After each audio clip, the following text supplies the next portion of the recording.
Tsumma qala radhiyallahu anhu al-faslus salis al-faslus sani fi syarhil kalam. Bermula pasal yang kedua pada menyatakan akan syarhul kalam.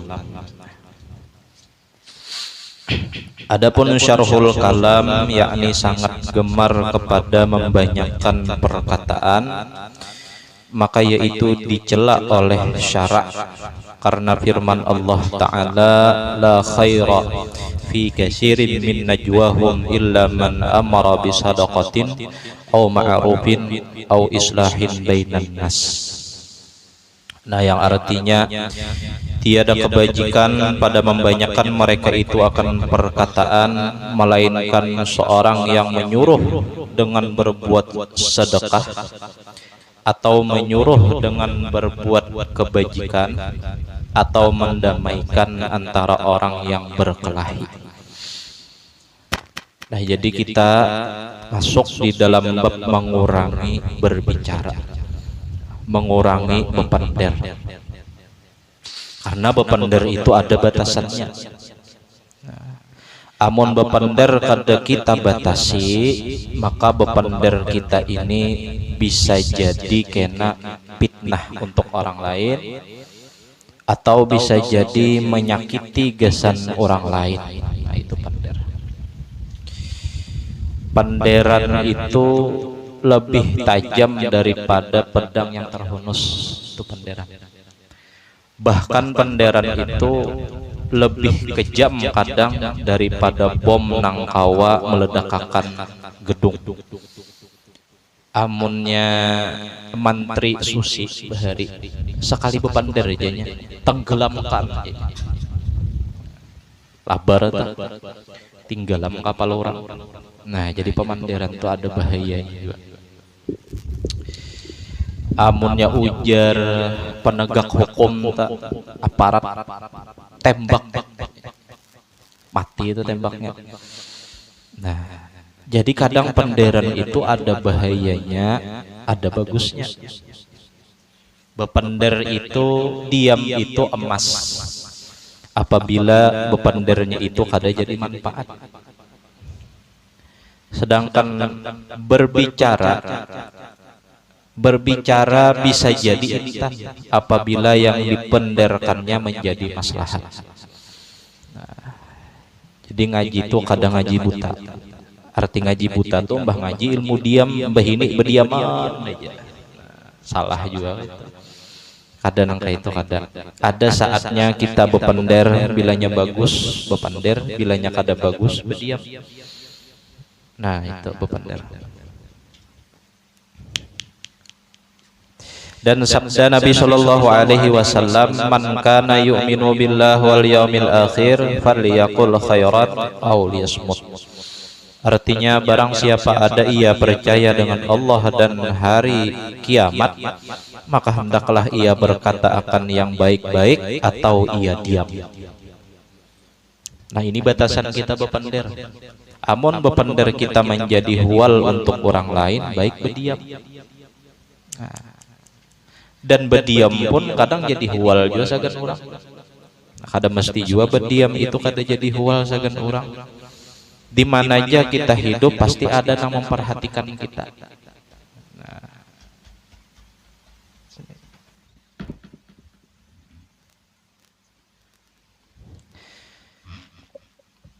Nah, di mana aja kita hidup pasti ada yang memperhatikan kita.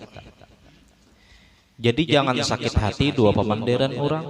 Nah, melajari kita jangan sakit hati dua pemanderan orang. Bilanya kada hendak hidup diperhatikan orang, hidup sorangan di hutan. Nah, jadi di mana aja hidup, bahkan barang mati gini ibaratnya kena juga imbasnya. Uyah kada pernah salah tiap hari kena kibit. Uyah tuh kada pernahnya salah tiap hari kena kibit. Lombok tuh kada pernah inya bola huwal dua orang tiap hari kena tumbuk. Lombok tuh. Piring tuh kada suah inya menyakiti orang tiap hari kena rigati orang. Nah, itulah filosofi kehidupan. Artinya baik kita ini diam ataupun kita ini bepender, pasti ada yang memperhatikan kita, dan pasti ada orang yang menyambat dua kita, entah itu memuji kita atau menghina akan kita. Nah, jadi jawabannya apa? Jawabannya diam. Nah, itu. Jadi ini ilmu diam. Nah, dan diam itu kawa mahadirakan husnuzan. Karena ketika orang itu inya kawa mengendalikan dirinya dengan diam, inya kawa husnuzan. Bilanya inya kada kawa mengendalikan dirinya dengan diam, nah labaram tuh bisa lapas emosi. Nah, jadi husnuzan itu cara yang paling cepat, jalan yang paling cepat untuk mendapati, memahami hikmah nang Allah Ta'ala beri ketika itu. Nah, itu husnuzan. Disariki bini kita, misalnya disariki bini, lalu kita jawab dengan sarik juga, mau jadi kalahi. Mun disariki misalnya kita dua bini, misal disariki bini tah, lalu kita jawab dua berdiam husnuzon kita, oh mungkin pang aku juga pang salah. Nah, mungkin pang aku dijulungi bini yang penyarekan nang kayak ini, mungkin ada hikmah nang Allah Ta'ala hendak bari dua aku. Nah itu orang husnuzan, itu cara nang paling cepat memperdapati hikmah. Husnuzan, sangka baik terus. Hujungnya ampihan juga, misalnya tetap salah seorang juga bahusnuzan, belajar husnuzan, menahan diri misalnya dari sarik, jangan sarik dulu, berdiam aja. Bebini pulang, baik bininya, mbah baik pemamayan pulang, ampihan pulang, salah seorang juga. Walaupun secara zahir dilihat potongan salah nang bini, salah seorang. Apa salahnya? Salah cari bini. Nah, jadi husnuzan, sangka baik doa Allah Ta'ala.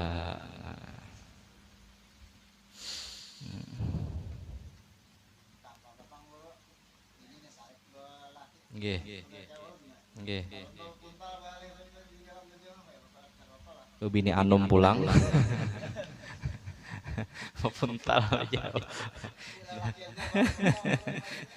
Nah, jadi jawaban yang paling tepat ketika kita di rumah tangga, misalnya mun kita menghadapi misalnya huru hara dalam rumah tangga, sebutin aja ilmunya, diam, berdiam. Nah, itu. Kada hendak panjang kisah bahwa berdiam.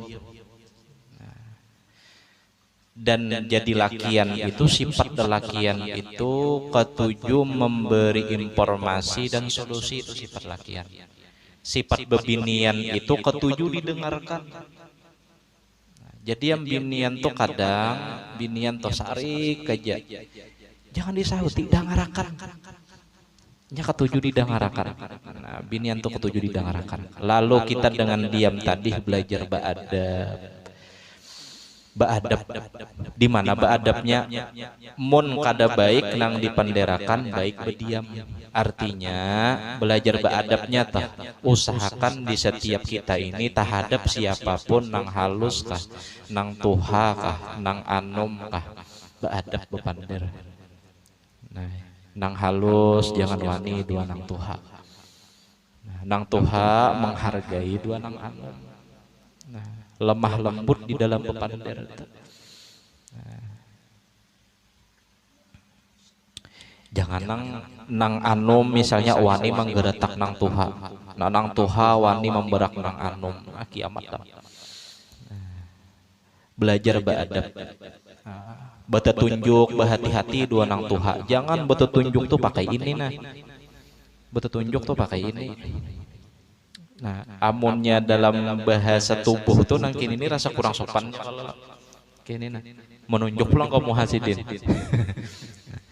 Yang bagus tuh ulun salut orang Jawa tuh bilanya menunjuk akan pian kemari, nang kada paham. Nah, Nah janya pian kamari, pian di sinilah, di situ Pak Aijeng. Kini tangan. Ada Rasulullah lebih sempurna lagi. Rasulullah itu bila Sidin menunjukkan sesuatu dua orang, tangannya dibuka seberataan. Nah jadi Rasulullah tuh nangki ini cara menunjukkan dua orang. Nah itu cara yang paling beradab. Nah, belajar beradab, belajar jangan sarik, belajar mengendalikan hati. Kayak apa cara menyetir hati? Jawabannya diam. Nah, mun kada kawa berdiam, kada kawa nyetir hati. Hati itu ibarat jalan tol. Kamana kita hendak melintas kawa. Dan tidak ada yang luput dari pandangan hati itu. Kamana kita membawa awak kita, di situ orang yang kita cintai itu ada. Artinya hati itu kada kawa dibatasi oleh sesuatu. Dan yang kawa menyetir hati ini siapa? Diam. Diam tuh jangan kau nyetir hati. Nah, jadi banyaknya orang yang menuntut ilmu, ujar Syekh Abdul Qadir Al-Jilani, banyaknya orang yang menuntut ilmu, mereka datang ke majelis-majelis ilmu, mereka mencari ilmu hanya sekedar mencari solusi untuk meloloskan permasalahan dunia mereka, tapi kadang membersihi hati mereka. Nah, itu kesalahan kadang niat kita menuntut ilmu. Nah, jadi belajar membagusi hati kita nih lewat berdiam. Ada orang musuhi berdiam, tadapati masalah berdiam. Nah, dipojokakan orang berdiam. Orang tuh sarik tuh sifatnya api, mun seorang juga sifatnya api, sama-sama panas tuh bakar keduanya. Mun orang tuh api, seorang banyu.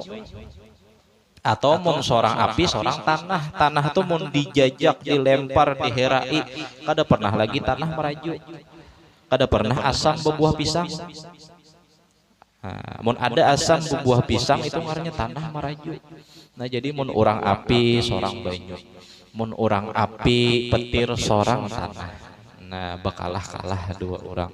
Nah belajar beradab dari dua orang. Nah, dan diam, di dalam diam itu ada rahasia. Nah, di dalam diam itu ada sir. Karena diam itu nangkawa menyetir hati kita. Nah, dan dengan cara diam itu, orang itu akan memahami bahasa jiwanya nang kada berhuruf dan kada bersuara, tapi kawa dirasakan rahasianya di situ.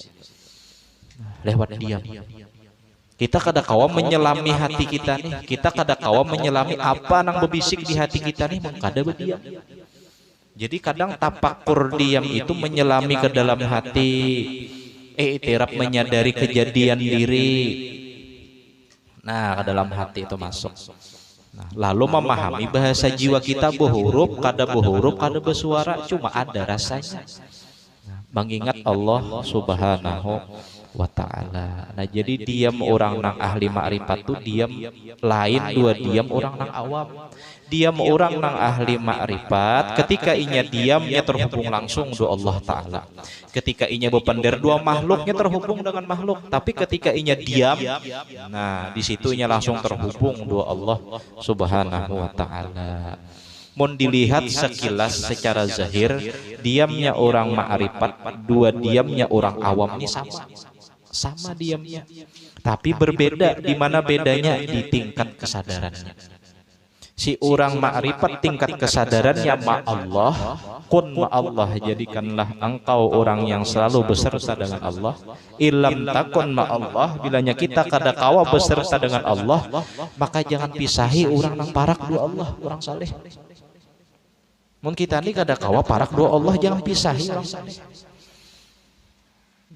Adapun pikiran orang awam, setiap apapun di dalam diamnya, apa yang terlintas di dalam pikirannya, itu nang inya pikirakan, nang dihayalkan seolah-olah itu jadi kenyataan, padahal itu hanyalah hayalan nang belum tentu lagi jadi nyata.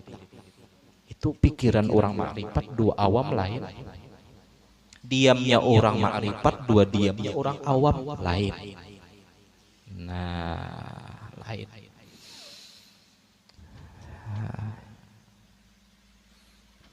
Tubuh kita ini kasar. Nah, kasar. Yang kasar ini hanya kawa bisa mengenali yang kasar. hanya kawa bisa merasakan yang kasar. Sedangkan Allah itu maha gaib dan malaikat itu maha gaib, yang kawa merasakan dan meraba menjangkau keberadaan mereka adalah yang gaib jua. Apa yang gaib di dalam tubuh kita nih? Hati kita. Hati kita nih gaib. Pian bepender dalam hati, aku hendak 2 ikam. Siapa nak tahu?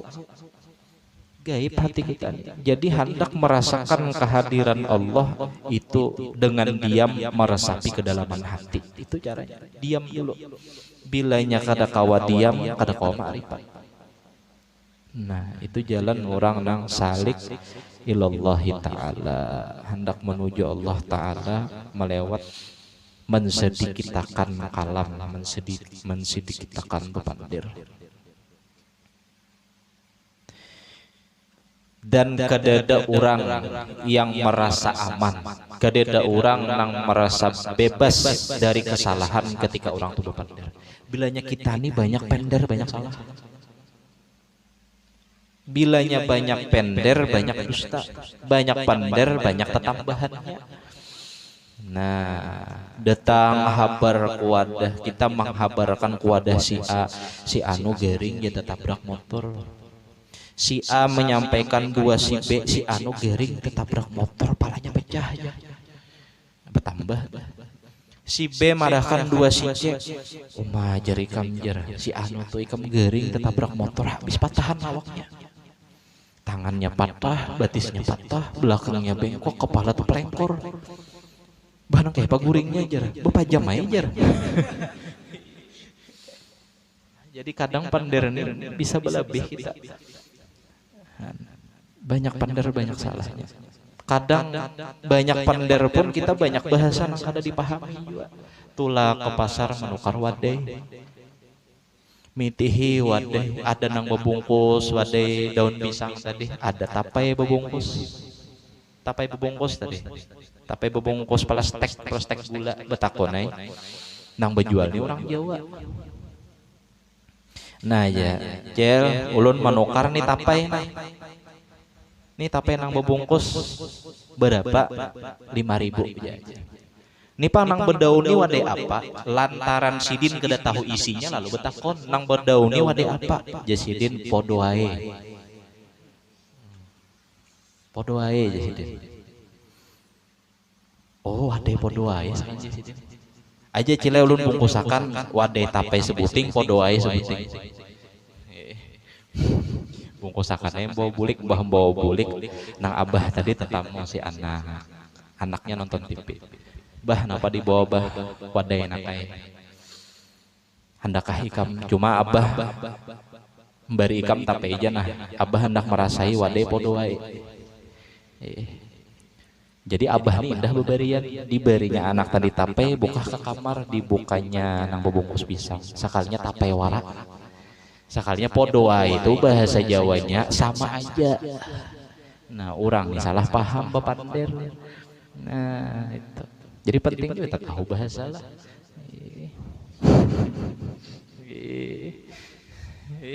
Kayaknya tapai juga sebenarnya. Wadah podoa aja jadi. Kata tahu. Belajar cerdas berbahasa dua orang tua. Apakan lagi kita misalnya bahasanya menyuruh, di istilah bahasa Arab tuh bilanya orang atas menyuruh ke bawah itu ngarannya lil amar. Lil amar itu artinya menyuruh. Misalnya ulak nih menyuruh nang kenanakan di muka nih, ambilakan pang banyu aku atuh nah itu menyuruh bahasa. Tapi apabila orang bawah, orang anom memandiri kepada orang nang tuha di atas, itu bukan lil amar bahasa Arabnya, itu ngarnya litolap, minta tolong. Jadi kita dua orang tuha panang ulun minta tolong ambilakan apa? Nah, belajar manis lu bahasa tuh. Mun kita misalnya dua kawan sepantaran gin mun kawa minta tolong pang ambilakan. Nah, jauh benar mamai, kada pintar lalunya nih, jar kada paham lalu jar. Nah, jauh benar. Nah, itu jadinya minta tolong. Nah, sifatnya dua orang. Nah, itu manis benar berbahasa. Nah, batasan kita di dalam bepander bilanya kada kawa berucap nang baik-baik, maka hendaklah kita berdiam. Nah, itu batasan kita. Nah, jadi hendak mengenal kepada Allah Subhanahu wa taala yang maha gaib, kada kawa dengan tubuh kita nang kasar, maka kita harus memungsikan tubuh kita nang gaib, apa itu hati. Karena hakikat hati adalah ruh kita, hakikat ruh kita adalah nur Sayyidina Muhammad sallallahu alaihi wasallam. Nah, dan ada amalan bagi orang yang hendak diam terhindar daripada ria ini, apa? Zikir sir. Masuk keluar Allah, zikir sir diamalkan. Mun kita berzikir la ilaha illallah, takutan amal kita ini rusak dikarenakan kesombongan hati kita, maka amalkan zikir sir. Mun kita berucap di dalam hati kita, oh Allah, siapa nang tahu? Kawan kita gini higa kada tahu. Kecuali kita berucap, tahulah nyo apa nang unda amalkan jana bokoyong aran. Nah, bini kita gini kawan guring kita kada tahu. Siapa nang tahu? Allah aja nang tahu. Nang tahu zikir sir itu ganjarannya hanya Allah Subhanahu wa taala. Samuaan amaliyah bisa rusak. Siapa nang merusak? Af'alul qulub nang kada bagus. Ria, ujub, sum'ah, kabair, sombong. Bisa rusak sembahyang, bisa dirusak dengan apa? Dengan merasa baik sembahyangnya dari orang lain. Puasa kita bisa rusak dengan apa? Dengan merasa lebih pemuasa daripada orang lain. Zikir kita bisa rusak dengan apa? Dengan merasa bahwa kitalah nang paling ahli zikir. Tapi ada satu amalan nang kada kawa dirusak dan stabil apabila aja hendak mengamalkannya, apa itu? Salawat dengan Nabi Muhammad sallallahu alaihi wasallam. Sekalipun sombong nang membaca, salawat itu diterima. Sekalipun orang yang membaca itu kada karuan, salawatnya tetap diterima. Orang kada baik nang terkumpul dua orang baik, orang kada baik terkumpul dua orang baik, maka inya akan dicatat sebagai orang nang baik walaupun kelakuannya kada baik. Itu orang.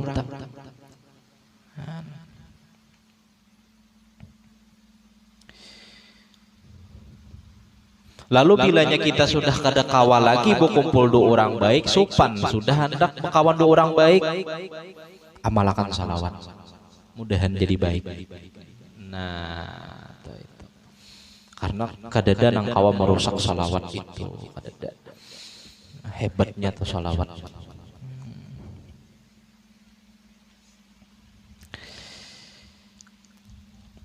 Nah, dan sabda Nabi sallallahu alaihi wasallam, man kathura kalamuhu kathura saktuhu, wa man kathura saktuhu kathura dhunubuhu, wa man kathura dhunubuhu kana naru awla bih. Nah, yang artinya barang siapa banyak perkataannya niscaya banyak jahatnya, banyak jatuhnya, dan barang siapa banyak jatuhnya niscaya banyak dosanya, jatuh di dalam kesalahan maksudnya itu. Dan barang siapa banyak dosanya niscaya adalah api neraka itu terlebih aula dengan dia. Nah, akhirnya nang kawa kita pahami di dalam bab ini, batasan kita bepander itu satu aja. Bila kada kawa bepander nang baik berdiam. Nah, mun macang kita ini bepander maulah orang tersinggung berdiam. Karena hati-hati dengan pemenderan. Pemenderan itu bisa jatuhnya penyakit ain, terkena penyakit ain, atau kita mengenakan penyakit ain dua orang. Rasulullah pernah meniupi Sidina Hasan dan Sidina Husain dengan kalimat, wa'izuka bi kalimatillahi tammah min kulli syaitanin wa hammah. Aku memintakan perlindungan dengan engkau ya Allah dengan kalimat pian nang maha sempurna, min kulli syaitanin wa hammah, daripada gangguan syaitan dan duka cita, wa min kulli ainin lammah, dan daripada pandangan hasad mata orang lain. Nah, jadi pandangan hasad itu, pandangan dendam itu jadi penyakit. Itu hati-hati. Bahkan ain itu lebih cepat terkenanya daripada sihir. Sihir itu mahadang orangnya dulu lama, mahadang orang itu kada berdaya, atau mahadang orang itu lupa, hanya sihir kau masuk, tapi ain kada. Ain itu lebih cepat daripada sihir, lebih cepat daripada gangguan jin. Itu ain. Iya, nang akhirnya pas ke rumah sakit penyakitnya kadada, tapi orangnya garing luar biasa. Tapi pas ketika ditambahi pun hantunya kadada. Di ruqyah pun hantunya kadada. Penyakit apa? Ain sekalinya. Ain itu artinya mata. Penyakit nang datang dari mata. Kita nih nah, hasad dua orang, memandang orang itu dengan pandangan godop, dengan pandangan marah. Bungul bener gitu ya. Gerigitan melihat orang itu, orang yang kita lihat dengan pandangan gerigitan itu, bilanya amaliyah orang tuh kada kuat kena orang itu. Iya nang garing. Kerancakan kena puji orang bisa ain juga. Bungasnya anak ikam. Anak kita ini masih halus dipuji-puji orang, bungasnya anak ikam, langkarnya putihnya anak ikam. Kuitan inya kada bisa membulikakan pujian itu kepada Allah, atau puliling energi negatif itu di situ garing anaknya. Ya nang penggaringan. Mun urang bahari itu ya nang diganti ngaran gitu. Padahal kada harus berganti ngaran juga, iya nang penggaringan. Jadi kita cara menghindari ain itu kayak apa? Membulikakan segala apa yang dikatakan kepada orang. Kemana? Kepada Allah Subhanahu wa ta'ala. Diisi motor misalnya, na'udzubillah. Diisi motor, oh menyetir motor, enggak hendak ketabrak orang. Disimburi sudah juga, diselamati sudah juga, bisa jadi ain. Banyak orang kagum mitih motor kita. Dan banyak juga orang hiri mitih motor kita. Lalu akhirnya hendak menghindarkan motor itu dari sebuah penyakit ain, pandangan hasad orang lain tadi. Lalu diandaki tulisan Masya Allah, tabarakallah. Akhirnya mun orang mitih motor itu, nang apa pandangan orang tabaca Masya Allah, tabarakallah. Kada nang memandang bagusnya pajero orang tuh kada kayak itu. Nah, jadi kadang kan anakan tuh garing bisa kena ain, bisa terlalu kena puji orang atau terlalu kena bully orang. Kita ini pernah lah melihat ada kananakan, misal kananakan inya kada bisi salah apa-apa, bahkan inya berdiam enteng-enteng aja, kada pernah bisi masalah dua kawannya, tapi orang banyak memusuhinya. Adalah kananakan gitulah. Ada kananakan gitu. Itu ain ngarannya. Terkena pandangan hasad mata orang lain. Nah, jadi yang sebagai orang tua patut bisi amalannya nang apa? Tiupi anak pian dengan kalimat bilanya bebinian bila lakian uizuka bi kalimatillahi tammah min kulli syaitani wa hammah wa min kulli ainin lamah. Tiupi di ubun-ubunnya sebagaimana Rasulullah meniupi ubun-ubun Sayyidina Hasan dan Sayyidina Husain. Bilanya bebinian uizuki bi kalimatillahi tammah min kulli syaitanin wa hammah wa min kulli ainin lamah. Termasuk penyakit ain, apabila kita dipuji oleh orang lain, timbul di hati kita kesombongan, itu ain. Ain itu lebih cepat daripada gangguan syaitan. Ain itu lebih cepat daripada gangguan sihir.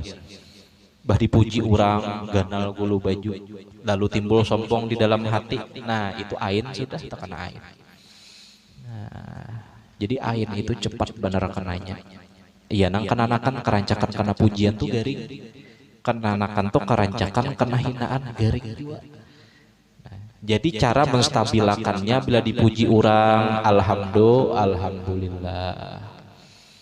Nah, bilanya dihina orang bersabar, ucap jua alhamdulillah. Nah, itu kada tapi mau penggiringan orang-orang kayak itu.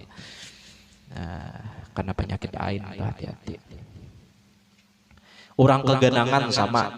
Ada beberapa orang misalnya guru ulun guru aja kenapa jar setiap malam keingatan nang rambut panjang itu terus. Oh, jar.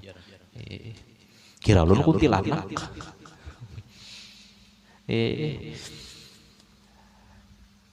Sudah juga diberi banyu kada mau ampe bebangat guru aja. Bukan ampih keingatan ulun malah bihiraan pian bari banyu. Dibacai ayat Quran kada apa-apa ai orangnya. Nah, itu bisa jadi terkena penyakit ain. Apa sebabnya? Kita memuji kepada orang keindahan orang tersebut tanpa memuji kepada Allah yang menciptakan orang tersebut. Seharusnya bilanya kita melihat orang nang bungas nang langkar ucap Masya Allah. Tuh itu. Nah, jadi kembalikan segala kepujian hanya milik Allah Subhanahu wa taala. Iya, nang akhirnya inya meitihi orang itu kada dibulikakannya pujian kepada ampunnya orang itu, bulik kerindangan, bulik keingatan, lalu betuduh datang dua guru ulun guru dipelet orang, kadanya dipelet orang ah sorang toh. Nah, kadanya dipelet orang pang sorang nang salah. Nah, itu kadang lah itu. Nah, jadi ada beberapa penyakit itu nang timbulnya lewat pemandiran, bahkan lebih tajam daripada gangguan sihir, lebih tajam daripada gangguan jin. Nah, maka dari itu diam tuh lebih selamat apabila diam kita tuh membawa kebaikan. Dan apabila kita hendak bepender itu lebih selamat apabila bepender pun kita mendapat kebaikan dengan penderan kita itu. Nah, jadi banyak ilmu nang kawa kita ambil, hikmah nang kawa kita ambil daripada diam. Nah, diam aja, ilmu diam tadi. Bisa-bisa mengkondisikan diri kita, wayah apa nang bepender itu tepat, wayah apa nang berdiam itu tepat. Nah, mudah-mudahan kawa mengamalkan. Nah, al-faslus salis fil ghadab. Nah, pasal yang ketiga pada menyatakan ghadab, marah, sifat marah. Nah, kita kena melatih mengendalikan sifat marah. Setiap orang tuh bisi sifat marah, tapi kita disuruh untuk menahan marah tersebut. Nah, wallahu a'lam bishawab. Mudah-mudahan kita seberataan dipanjangkan umur, disehatkan badan, dimurahkan rezeki yang halal oleh Allah Subhanahu wa taala, dikabulkan segala hajat-hajat kita min umurid dunya wal akhirah. Amin amin ya rabbal alamin. Abdul zikri fa'lam annahu la ilaha illallah.